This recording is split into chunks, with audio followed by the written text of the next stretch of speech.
Eu sei que toda reunião tem aquele problema para conseguir um coffee break de qualidade. Sou a Aline Valverde, da Padaria Sabor do Pão, e vim trazer a solução para você. Somos uma padaria com mais de 16 anos de experiência e temos um setor exclusivo para coffee break corporativo. Totalmente estruturado para atender eventos com praticidade, muito capricho e padrão profissional. Desde encontros reservados até evento com maior número de convidados. E trabalhamos com duas opções, somente os produtos ou serviço completo, com montagem, decoração e atendimento. Além disso, fazemos produtos sazonais personalizados, que servem para os seus colaboradores ou para os seus clientes, como kits, lembrancinhas, panetones e tudo com a sua logomarca. Se precisar de um coffee break bem feito, de qualidade, nos mande uma mensagem.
Distribuidora, a prateleira sempre está cheia de coisa boa. Aqui você encontra qualidade de verdade com as marcas que você já conhece e confia. Tem variedade para todo tipo de gosto. Lanchonete, restaurante, padaria, mercado e o melhor, sempre com preço justo para você comprar bem e lucrar mais.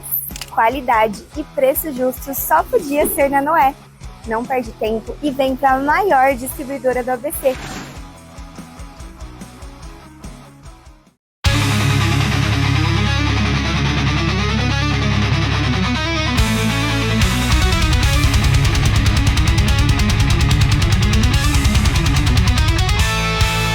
Sejam muito bem-vindos, eu sou Rafael Oliveira, vocês estão no podcast Juros Negócios e hoje eu recebo aqui nos estúdios Raquel Timóteo. Tudo bem, Raquel? Oi, tudo bem? Ela é assistente social e senta aqui hoje para bater um papo com a gente sobre um assunto muito relevante nos dias de hoje, e não só nos dias de hoje, né? Um assunto que é relevante há muito tempo no ambiente de trabalho, que são os assédios e as discriminações ocorridas. Muito obrigado por ter aceito o convite. Obrigado eu pelo convite, uma honra estar aqui. Que bom que deu certo. Bom, antes de entrar no tema do podcast, eu queria ouvir você falar um pouquinho e deixar com que as pessoas te conheçam um pouquinho mais também. Quem é a Raquel? De onde a Raquel veio? O que a Raquel, criancinha, ambicionava para a vida dela? O que ela queria ser até se tornar essa assistente social que a gente conhece? Bom, pergunta profunda já para o início, né? Eu sou mineira, nasci numa cidade no interior de Minas Gerais, uma cidade muito pequena. E desde sempre, desde que eu me entendi numa cidade muito pequena, eu me percebia numa certa inadequação, como se o espaço fosse mesmo pequeno para mim. Amo o interior de Minas Gerais, mas eu sempre quis conhecer mais do mundo. Eu sempre fui uma criança muito curiosa.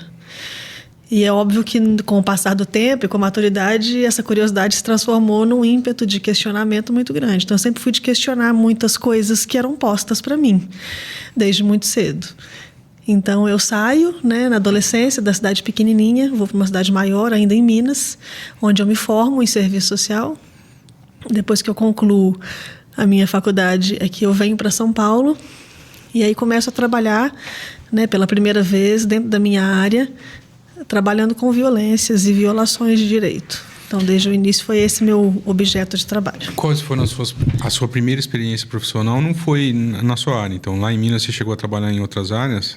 Eu coordenei projetos sociais ainda lá, antes de me formar, mas ainda numa posição de gestora. Trabalhar como assistente social mesmo foi após a formação, obviamente, já em São Paulo. Entendi. E aí eu fui trabalhar em primeiro lugar com um público específico, mas já trabalhando com minorias, que eram pessoas com deficiência. Eu trabalhava com deficiência visual especificamente, de crianças a adultos. Depois trabalhei com múltiplas deficiências em crianças. Então eu atendi essas famílias nas suas dificuldades, nessa lida com uma pessoa com deficiência na família, que é uma situação de média complexidade, se a gente for observar os parâmetros do Sistema Único de Assistência Social. Então não são situações fáceis. Não. E aí foi minha primeira experiência. Você sabe que essa é uma das áreas onde eu tenho maior dificuldade de aceitar algumas coisas, porque o INSS, propriamente dito, ele não enxerga a pessoa como um indivíduo no caso de deficiência. Então, porque ele recebe um benefício, a casa tem que estar toda em estado de miserabilidade, senão a pessoa não tem direito a um benefício. E aí ela fica à mercê da vida, porque ela não sabe até quando ela terá os pais, ou se terá para cuidar dela, e ela acaba ficando desamparada quando perde um familiar que sustenta, que banca. Exatamente. Os benefícios oferecidos hoje, né, no Brasil pela Previdência Social, eles são muito seletivos, né? Então, os critérios de renda são muito baixos e aí vão realmente priorizar pessoas que estão em situação de miséria. O que a gente sabe que num quadro de vulnerabilidade social não é só o fator econômico que vai interferir, mas o INSS vai priorizar isso. Infelizmente, isso tem a ver com o desenho político, né, do país. Então, é uma pena, de fato. O benefício de prestação continuada, que é esse que você deve estar se referindo, sim, ele é muito seletivo e vai pegar uma parcela muito, muito pequena da população que precisa mesmo dessa situação, né, desse recurso. É uma pena, mas é uma realidade que a gente vivencia no país, né? Para quem não está entendendo o que a gente está falando aqui, falando do benefício de prestação continuada, que é o BPC, antigamente o pessoal conhecia como LOAS. E ele tem 2 critérios básicos, né? Primeiro, ou a pessoa é idosa ou é deficiente, então tem a ver com o indivíduo. E o segundo tem a ver com a renda, que aí a renda per capita não pode ultrapassar 25% do salário mínimo por pessoa. Então é muito baixo. Aí você precisa ter uma casa com 4 pessoas ganhando um salário mínimo só para conseguir um benefício desse. Porque se você tiver 2 pessoas ganhando um salário mínimo, já não consegue. Característica típica de políticas públicas neoliberais que vão seletivizar demais os acessos, né? Isso é um grande problema, mas é um problema muito maior político, do desenho político ideológico do país. E aí, depois que você começou a lidar com pessoas com deficiência, como é que você foi migrando onde você está hoje? E hoje você faz o que especificamente lá como assistente social? Tenho muito dessa imprevisibilidade da vida, né? Eu acabei ingressando num concurso público em São Paulo e hoje, né, entrei como assistente social de uma empresa pública. Sim. Então eu comecei a lidar mais diretamente com o mundo corporativo. Como assistente social eu já lidava e sempre lidei, porque esse é o objeto da profissão, lidar com violações de direito. Mas aí eu fui entender um pouco mais a partir dessa inserção no mercado de trabalho dentro do mundo corporativo, nessas violências do mundo do trabalho. Então eu passei a trabalhar diretamente com as violências e violações de direitos que acontecem dentro do ambiente de trabalho. E aí eu fui me especializando mais nesse assunto, né? Vamos entrar no tema então já, de cara? Quando a gente fala, você percebe diferenças entre empresas públicas ou privadas, no caso de assédio, ou está tudo igual? Não vejo grandes diferenças. É claro que a natureza das instituições vão ser diferentes, porque a empresa privada ela vai visar lucro, a grande diferença da empresa pública ela não visa o lucro. Mas os assédios eles vão acontecer na dimensão das relações profissionais, né? E aí isso independe em muitos momentos. Porque as relações vão sendo estabelecidas para além da natureza daquela corporação. Ela vai ser estabelecida a partir dos seus vieses inconscientes, dos seus princípios, do que você entende como o que é respeito e o que não é. De acordo com a sua sensação de pertencimento. Então, não vejo que varia tanto, como a gente talvez ache que varie, né? Você você vê 2 vertentes também? Eu falo por causa da minha área de atuação no direito do trabalho. Quando a gente entra com uma ação falando de assédio, nós elencamos 2 tipos de assédio, ou assédio moral ou assédio sexual. É isso, estamos na mesma página. Sim, com certeza. Então vamos falar do assédio moral primeiro? Vamos. Quando se fala de assédio moral, na esfera trabalhista, ele pode acontecer de várias formas.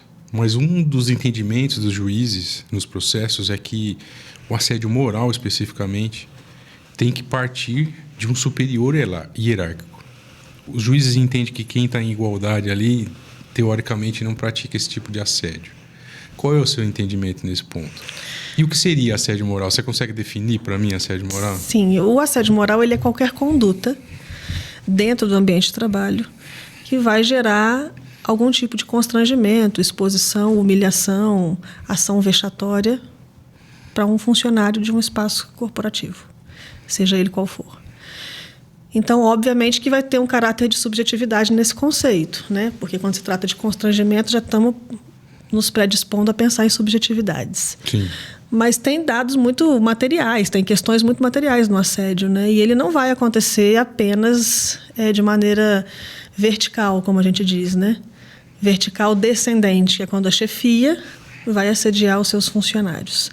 O assédio também pode acontecer de maneira vertical, mas ascendente. Os funcionários podem assediar uma chefia, por exemplo, isso é possível, eu já vi casos como esse dentro do ambiente corporativo. Mas também ele vai acontecer entre pares, que a gente chama de assédio moral horizontal, onde pessoas que trabalham no mesmo espaço, mas não têm relação hierárquica entre si, conseguem praticar o assédio. Com toda certeza isso pode acontecer. Mas você entende, isso eu falo por casos que eu já presenciei, já trabalhei em casos assim. A justiça até entende. Hoje a gente pode falar de bullying, quando um funcionário está sofrendo bullying de outros iguais.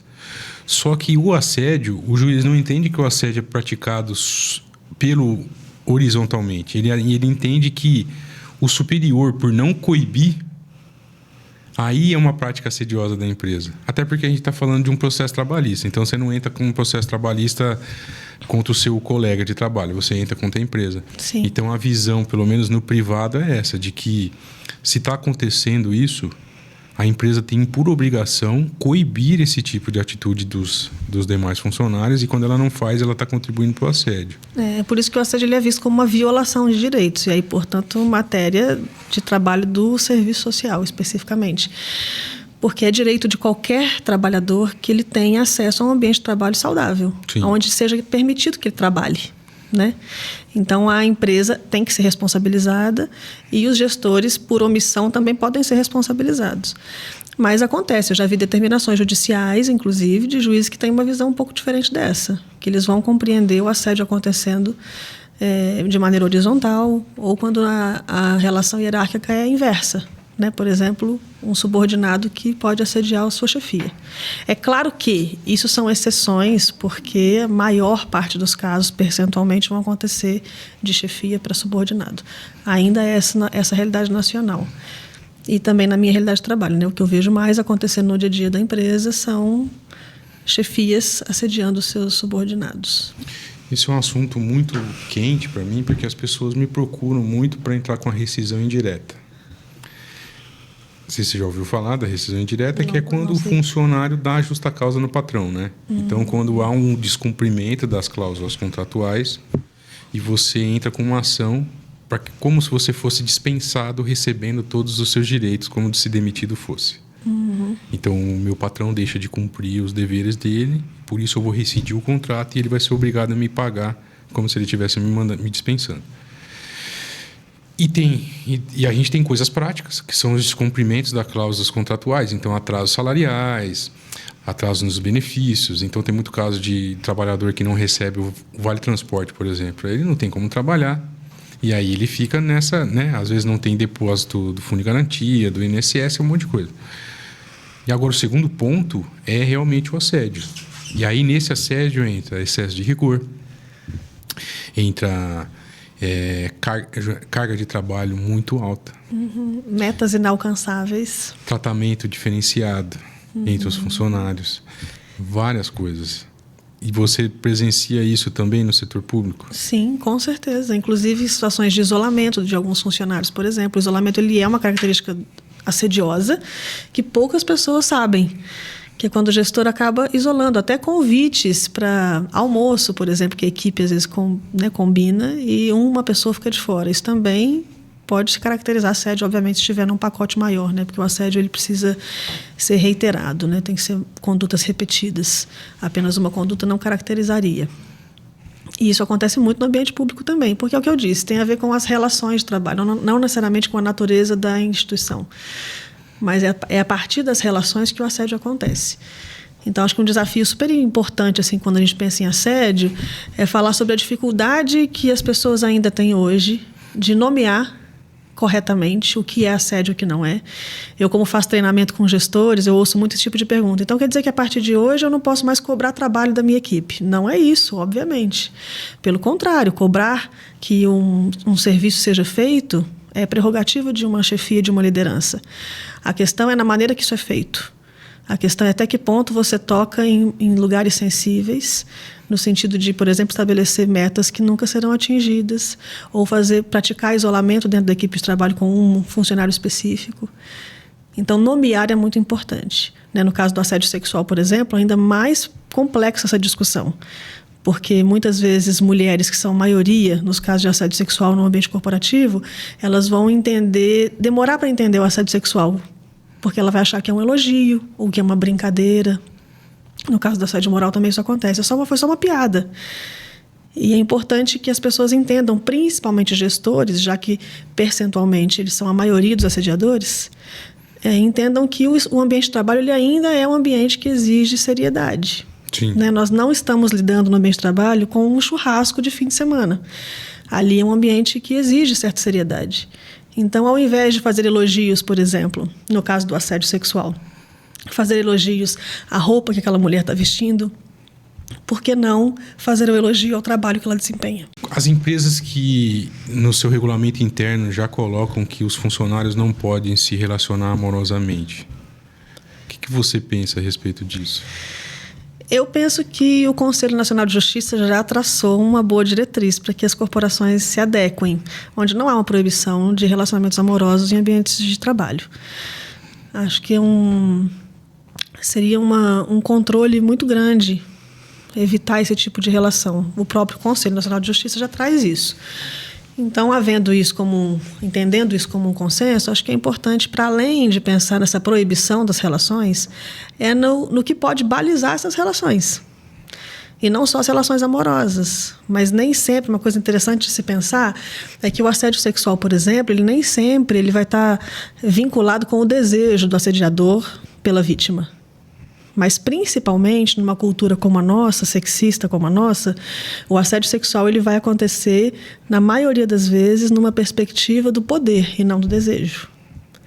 Então, é no poder de subjugar aquela vítima através de uma brincadeira, por exemplo. Não necessariamente há um desejo sexual. O texto da legislação que fala sobre o crime de assédio sexual, ele prevê que haja vantagem sexual na prática do assédio. O Conselho Nacional de Justiça, não. Ele já vai corretamente numa outra perspectiva de que nem sempre, ou na maioria das vezes, o assédio sexual ele não vai partir do ponto do desejo pela vítima, mas do poder sobre ela.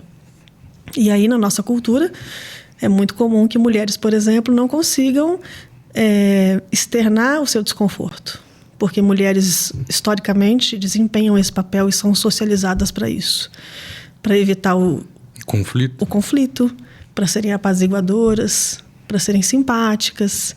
E é importantíssimo pensar que, no caso do assédio sexual, a ausência do não significa consentimento. Socialmente, existe uma fragilidade muito grande da nossa parte, enquanto sociedade, em pensar o que é consentimento. A gente acha que o consentimento é qualquer coisa que não seja o não. Sim. E não é exatamente assim que funciona, principalmente quando se trata de ambiente de trabalho. Porque o assédio sexual ele pode acontecer e a vítima pode não conseguir verbalizar o seu incômodo. É porque a gente vem numa sociedade que, eu já ouvi essa frase várias vezes, que o não é sempre o não. Agora, o sim, ele pode vir de várias formas. Você já deve ter ouvido isso muitas vezes também. Isso gera a minha dúvida. A gente estava falando de subjetividade ainda no assédio moral. Se nós trouxermos para o assédio sexual, e aí eu estou tentando aqui não ser sexista na minha fala, Mas o flerte, se a gente partir do pressuposto que no ambiente de trabalho não é o lugar disso acontecer, então ele não vai acontecer de forma alguma, ainda que eu tenha um interesse real por aquela pessoa, seja ela do sexo que for. Então ali naquele ambiente não é o lugar de ter aquele flerte. Mas isso está gerando também um afastamento. E eu falo de homens sérios agora, homens que querem realmente se relacionar e não saber como agir.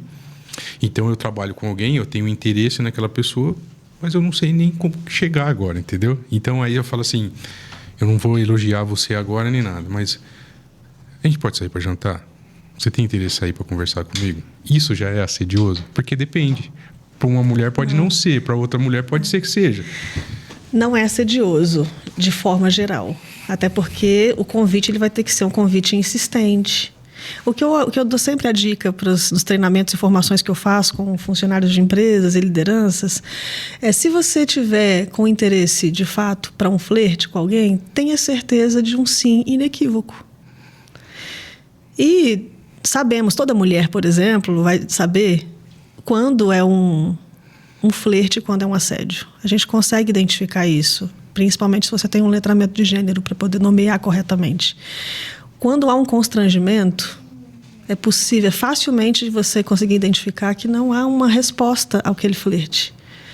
Né? E a mulher, ainda que ela não vocalize o seu desconforto, é importante que este homem que está interessado tenha certeza do sim inequívoco. E aí é uma possibilidade muito simples, né? Parte comum das relações sociais. Entender se há um sim de fato ali ou não. Se você tem uma relação hierárquica sobre essa mulher a qual você está interessado no ambiente de trabalho, o que eu sempre dou a dica é tenha muitíssimo cuidado, esforço redobrado, para que você não se complique nessa situação. É diferente então, você ter interesse em uma que você é superior do que demonstrar esse interesse para todas também. Eu acho que aí já fica caracterizado uma prática, né? Uma assediosa. Prática comum, com certeza. E aí você vai ver muitos assediadores em série, eu costumo chamar, né? Porque isso também existe, tanto moralmente quanto sexualmente. Que são assediadores que vão fazer uma série de vítimas, não uma só. E, infelizmente, isso é muito comum.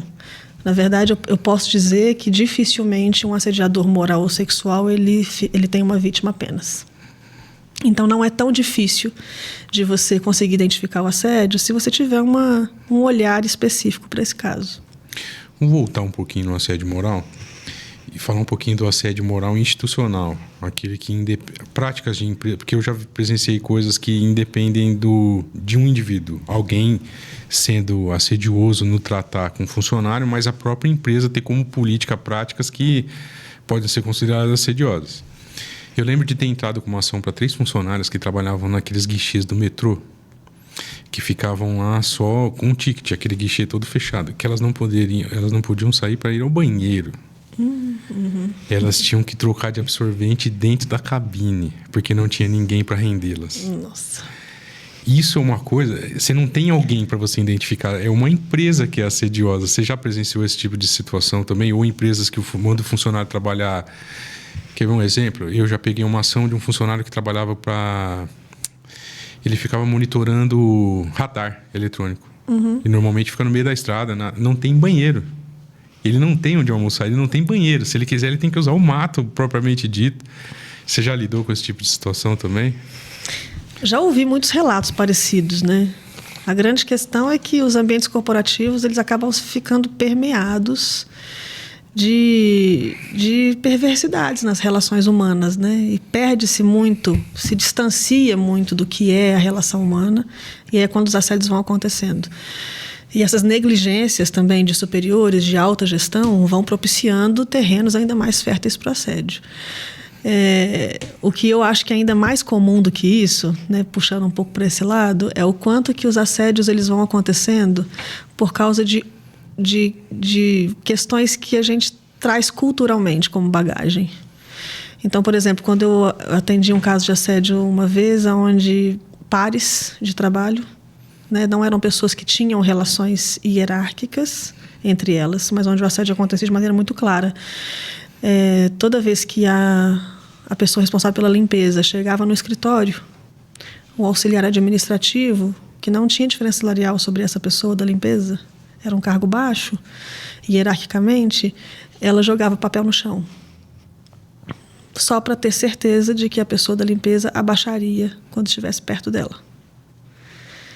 Tão idiota, né? Pois é. Isso são coisas que acontecem cotidianamente. É aí que entra a questão da discriminação e do preconceito dentro do ambiente de trabalho como um fomento a situações de assédio. Então, é muito difícil falar de preconceito, discriminações, sem falar de assédio, porque normalmente eles têm essa vinculação. Então, não importa, né? São as relações de poder, elas podem acontecer ainda que a hierarquia não esteja posta. O preconceito ele pode ser interno ou você pode externalizar ele. Pode ser algo que você pense a respeito de alguém ou de alguéns. Uhum. Já a discriminação é quando você impede alguém de exercer algo ou de ter algum direito ou de praticar alguma coisa em razão do seu preconceito. Então, pelo menos é o que eu aprendi. Então, a gente parte... Como você tem lidado com isso no seu trabalho? Você acha que está aumentando, está diminuindo? As pessoas estão mais conscientizadas? Ou está cada vez pior? Porque quando a gente falava muito em preconceito, a gente falava com relação à raça. E aí, seja ela qual for. Porque os japoneses mesmo conviveram com piadinhas infames durante muito tempo, principalmente aqui no Brasil. Só que agora a gente tem uma outra vertente que tem a ver com a sexualidade das pessoas, que podem também sofrer preconceito e discriminação. E esses dias eu presenciei uma audiência, não era minha. Eu tenho por prática, toda vez que eu tenho uma audiência, eu entro uma ou duas audiências antes para assistir, que assim eu já sei como o juiz trabalha, eu já sei como o escrevente trabalha, então eu já entro preparado. Boa. Tem juiz que gosta de falar mais, tem juiz que é mais ríspido, então você já entra preparado para a condução da audiência. E eu presenciei a primeira vez a moça estava processando a empresa porque os superiores dela se negavam a chamar ela pelo nome que ela escolheu. Chamavam pelo nome do registro e não chamavam pelo nome social. Nome social. Isso tem crescido cada vez mais? Eu acho que nós estamos num momento, enquanto sociedade, de novas pactuações sociais. E esse momento específico dessa contemporaneidade, a gente está vendo um aumento da intolerância, de forma geral. Isso não é um movimento só nacional, acho que tem uma influência global aí nessa situação. A gente tem visto o crescimento de ondas conservadoras, isso vai propiciar, de certa forma, esse ataque a minorias. E lembrando que minorias não são necessariamente menor grupo de pessoas, né? Menor número de pessoas. Mas as minorias, por exemplo, pessoas negras no Brasil, são maioria da população, segundo o IBGE, mas são minoria no acesso a direitos, a ocupação de espaços de poder, por exemplo. Então, a gente também trabalha com o mesmo conceito de minorias. Então, assim, minorias, em geral, têm sido atacadas dentro e fora do mercado de trabalho. Mas dentro do mercado de trabalho, gerando esse assédio moral, às vezes sexual, às vezes os dois juntos, concomitantes. E eu não vejo uma retração desse quadro. De fato, eu vejo um aumento disso agora. Não acho que as pessoas estão mais preparadas para lidar com as minorias e com as diferenças do que há pouco tempo atrás. Acho que a gente tem avançado, mas a passos muitíssimo lentos. E a solução para isso é letramento. É sentar para conversar. Inclusive, esses espaços hegemônicos corporativos, eles têm que ser espaços para poder problematizar esse tipo de assunto. Até porque eles são os espaços onde a violência acontece. Né? O ambiente do mercado de trabalho, ele é um espaço que pode se tornar uma plataforma de violência e de adoecimento, inclusive. Então, discutir esse tipo de assunto em espaços ocupacionais são uma grande chave para mudar essa realidade. Eu vou te fazer uma pergunta e vou fazer um complemento depois dela, porque quando você é uma pessoa que tenta ser uma pessoa de bem, que nem sempre você consegue fazer, você tem algumas dúvidas da maneira como lidar com certas situações. Você vai num estabelecimento e vai ser atendido por uma pessoa e você fica na dúvida se chama de moço ou de moça. E aí eu lembro de ter visto uma pergunta similar, e aí eu não estou comparando as duas situações, mas era que o rapaz perguntou assim: você quer ser chamado de negro ou de preto? E ele falou, me chama pelo meu nome, que minha mãe me deu, pra mim já tá bom. Excelente resposta. E aí a gente fica sem saber como lidar com algumas situações. Porque você tem um crachá, beleza. E às vezes você não quer ser deselegante. Você vê que a pessoa tem um perfil, você fica na dúvida ali, se vai chamar de moço ou vai chamar de moça. Isso chegou até você já? Como é que você pode aconselhar alguém a lidar com esse tipo de situação? Sim, é um tipo de dúvida que eu recebo muito. E eu costumo responder trazendo, na verdade, uma reflexão, né? Que eu digo que algumas curiosidades que nós temos, elas parecem curiosidades muito infantis, principalmente quando se trata de orientação sexual ou identidade de gênero. A gente tem dúvidas e quer saber um pouco mais até das práticas sexuais dessa comunidade de maneira muitas vezes infantil, e isso se demonstra também no ambiente de trabalho. Que é a dica que eu dou sempre. Tenha cuidado, por que se referir a alguém como moço ou moça? Se refira quanto pessoa. Né? Então, ao invés de eu dizer bom dia, moça, eu não posso dizer apenas bom dia. Sim. Não é uma mudança tão sacrificial. É possível. A grande questão é que, muitas vezes, quando você propõe uma mudança tão simples como essa, ao invés de dizer bom dia, moça, eu digo bom dia, equipe, ou bom dia apenas, algumas pessoas se incomodam muito, porque aí eu vou tocar num ponto muito sensível, que é o chamado privilégio. É impossível descolar a palavra opressão da palavra privilégio. Quando eu tenho uma minoria, uma comunidade específica que é atingida com certas perguntas, por exemplo, talvez mais inadequadas, eu preciso pensar que é uma minoria que vive algum tipo de opressão, alguma espécie de opressão, e se existe essa opressão é porque existe um privilégio. Quando eu toco no privilégio, que é a pessoa que não pertence a nenhuma dessas comunidades de minoria, é que eu vejo a grande resistência. Né? E às vezes mudanças muito simples, como essa, só tira o moça ou o moço e coloque olá, bom dia. Né? E aí... Eu não concluí, eu presenciei essa audiência. Verdade. A reclamante falou que não era chamado pelo nome que ela gostaria de ser chamada. E aí entrou a testemunha dela. E a juíza perguntou assim, você presenciou isso? Ela não era chamada pelo nome que ela queria? Ela falou, não era, inclusive eu também não. Então você vê que está enraizado. E aí as pessoas não conseguem lidar com isso, principalmente com o nome social. Sim. Alguns preconceitos são muito enraizados, de fato. Né? Eu tenho uma psicóloga social chamada Mazarin Banaji. Ela é estadunidense, de raiz indiana, inclusive, e ela escreve um livro onde ela fala que os preconceitos existem também nas pessoas boas. E ela, inclusive, os chama de ponto cego. É como se fosse um ponto cego nosso. Nem todo mundo comete racismo ou homofobia com a intenção de... Mas isso não exime da responsabilidade, obviamente. Então, eu posso ser um racista sem ter a intenção de ser racista? Sim. Eu posso ser homofóbico sem ter a intenção de ser homofóbico, ou machista sem ter a intenção de ser machista? Claro que eu posso. Isso não me exime da responsabilidade sobre o ato que eu pratiquei.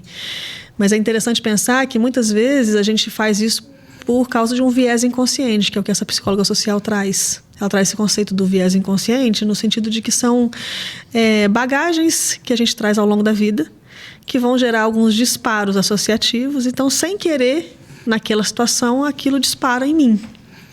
Através, talvez, de um comentário, de uma pergunta de curiosidade infantil, ou de uma resistência a certas mudanças tão simples, de linguagem, por exemplo. E aí é que a coisa vai se agravando, né? Nem sempre o preconceito está ligado a pessoas más, a grandes vilões, grandes assediadores. Ela pode vir de pessoas boas. Quando você fala isso, eu lembro... Vamos tirar os intolerantes da jogada, porque essas pessoas realmente têm um problema com elas mesmas e precisam ser tratadas. O Pânico na rádio falava sobre o afegão médio, que são as pessoas comuns.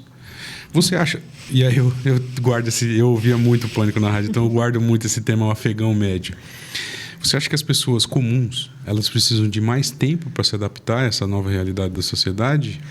Eu acho que elas precisam de mais vontade. Nós estamos na era da informação. Todo mundo fala sobre isso hoje.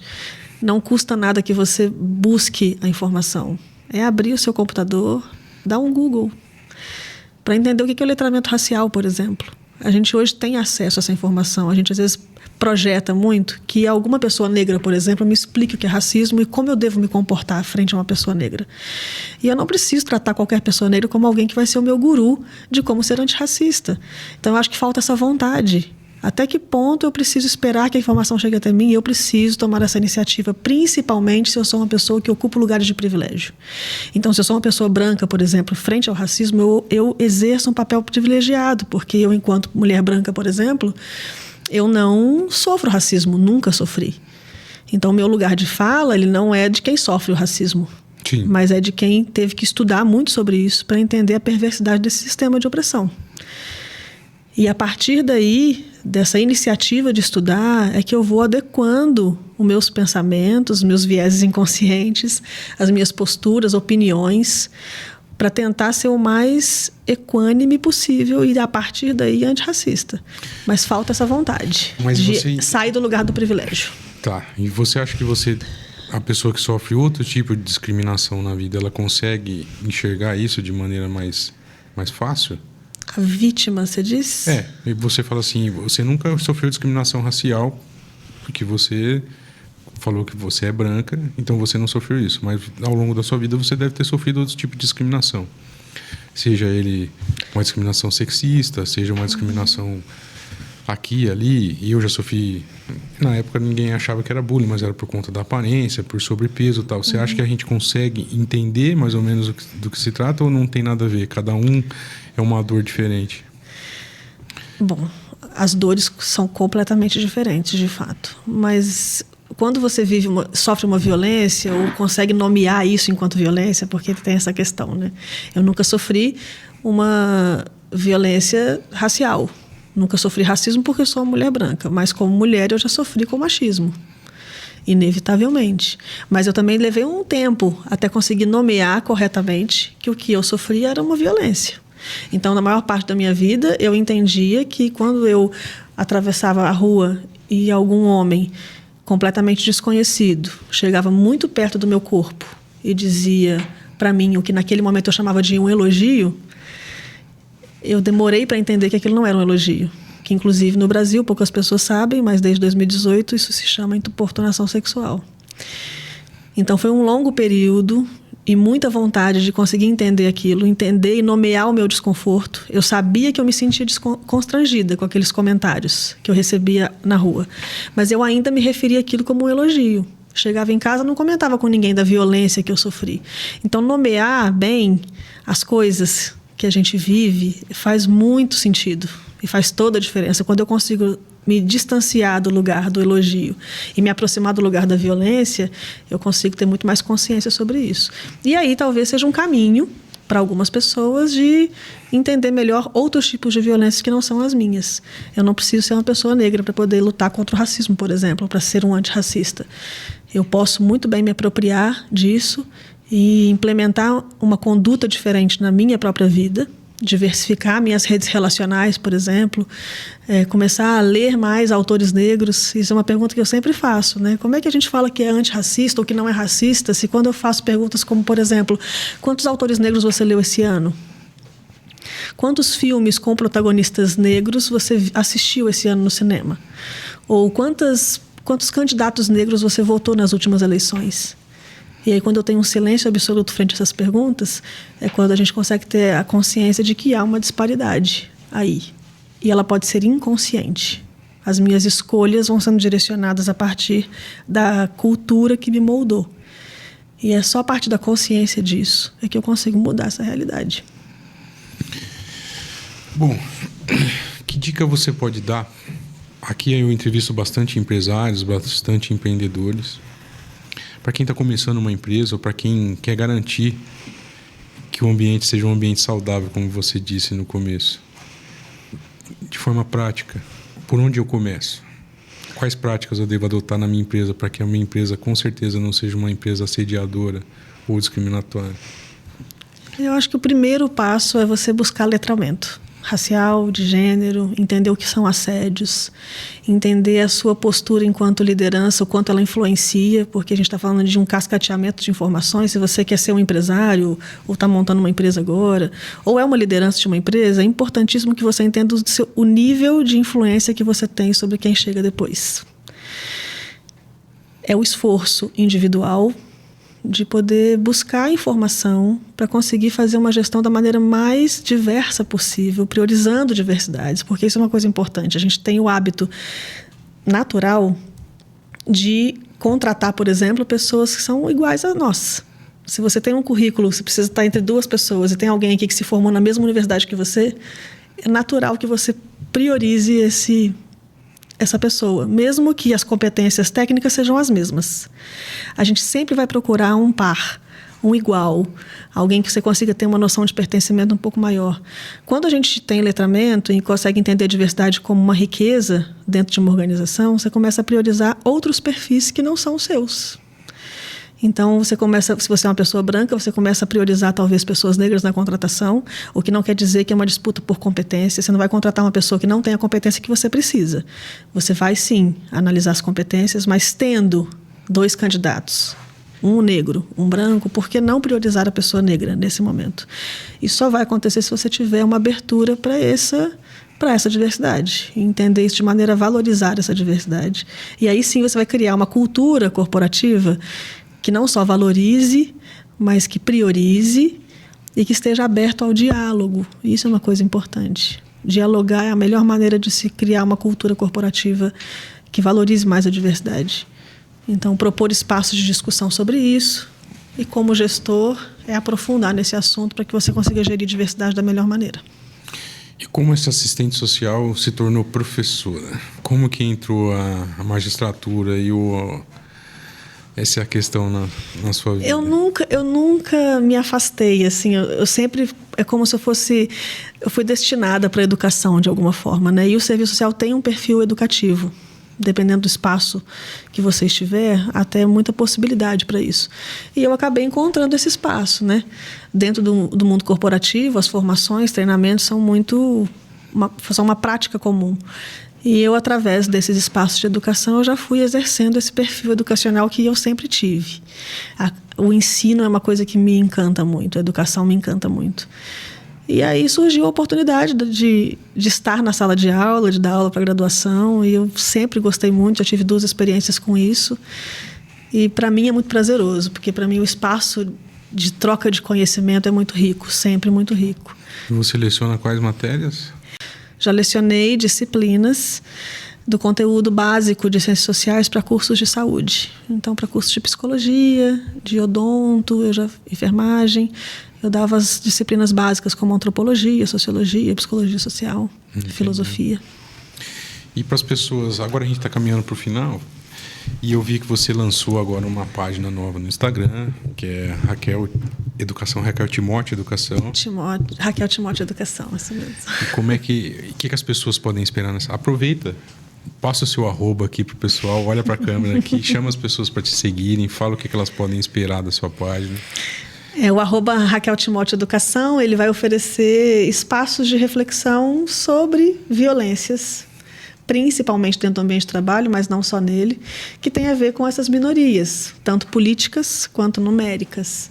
Então eu vou falar bastante sobre racismo, vou falar bastante sobre homofobia, sobre o machismo, sobre etarismo, que é o preconceito contra pessoas por causa da idade, né, jovens ou idosos. Capacitismo, que é o preconceito contra a pessoa com deficiência, são assuntos que eu vou abordar com muita frequência. Então é um espaço ótimo para quem quer refletir, pensar mais sobre os assuntos, sair um pouco dessa inércia e só de reproduzir sem pensar o que está reproduzindo.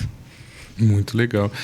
E para finalizar, você tocou num ponto que tem tido, pelo menos o que eu tenho visto na iniciativa privada, com relação ao etarismo. O pessoal está dando mais ênfase na contratação de pessoas mais velhas. Você tem percebido isso também? Ainda é uma política de poucas empresas, ainda não está crescendo tanto quanto poderia, mas é uma boa iniciativa e que bom, né? E, infelizmente, o etarismo está em em todos os espaços. E o etarismo ele pode acontecer, né, contra pessoas mais jovens, que é quando você começa até a se vestir de maneira mais diferente para poder ser mais respeitado, porque é jovem demais, mas também muito mais comum com pessoas mais velhas. Acho muito importante que as empresas tenham essa iniciativa, que tem a ver com recrutamento, né? Quando você tem letramento, por exemplo, geracional, nesse caso, você começa a não ser etarista no seu processo seletivo. Então, mas o que eu tenho visto aqui não é nem por uma questão... As pessoas, os empresários, por exemplo, têm visto que a geração anterior é mais responsável do que a atual e gostam mais de trabalhar na prestação de serviço. E esses dias eu fui num supermercado de rede e eu vi muita gente lá acima dos 50 trabalhando realmente. E eu já entrevistei outras pessoas aqui que falam que essa galera é uma galera pontual, uma galera responsável, é uma galera que gosta de trabalhar e principalmente gostam de lidar com o cliente, que é o que a nossa geração está um pouco defasada nesse sentido. Com certeza, porque existe muito valor, né? A idade não é só um motivo para eu depreciar alguém. Ainda, majoritariamente, a gente não tem uma valorização de pessoas 50 a mais no mundo corporativo. Pontualmente, a gente consegue ver exemplos como esse, que são muito positivos, deveriam ser muito mais valorizados do que são, inclusive. Ainda não é uma realidade de forma geral, mas é o que deveria acontecer, né? A gente acaba descartando, usando as pessoas como um objeto que eu posso descartar. E a idade também tem sido um fator que torna essa comunidade uma minoria em acessos. Então é importante rever isso, né? Exatamente por isso, existe uma riqueza. A diversidade traz riqueza para as relações. Quando você tem muitos pontos de vista distintos dentro de uma mesa de decisões, você tem muito mais chance de ter resultados corporativos eficientes. Muito bem, muito obrigado. Obrigado pelo seu tempo, obrigado por ter aceito o convite. Adorei o papo. Espero que as pessoas de casa também tenham gostado tanto quanto eu gostei e que possam assistir e usar como motivo de reflexão o nosso papo aqui. Ai, que bom, eu que agradeço. Eu costumo dizer que eu sou parafraseando Rubem Alves, né? Eu sou uma realista otimista ao mesmo tempo. É claro que eu lido com uma realidade que é muito difícil, que trabalhar com violência não é um trabalho simples, mas eu tenho ainda perspectivas de que a gente pode mudar isso. E acho que essa boa vontade de querer aprender, de se letrar, de abrir mão de certos privilégios é uma saída importante para esse momento de novos marcos civilizatórios que a gente está vivendo. Isso aí, muito obrigado, viu? Obrigada eu.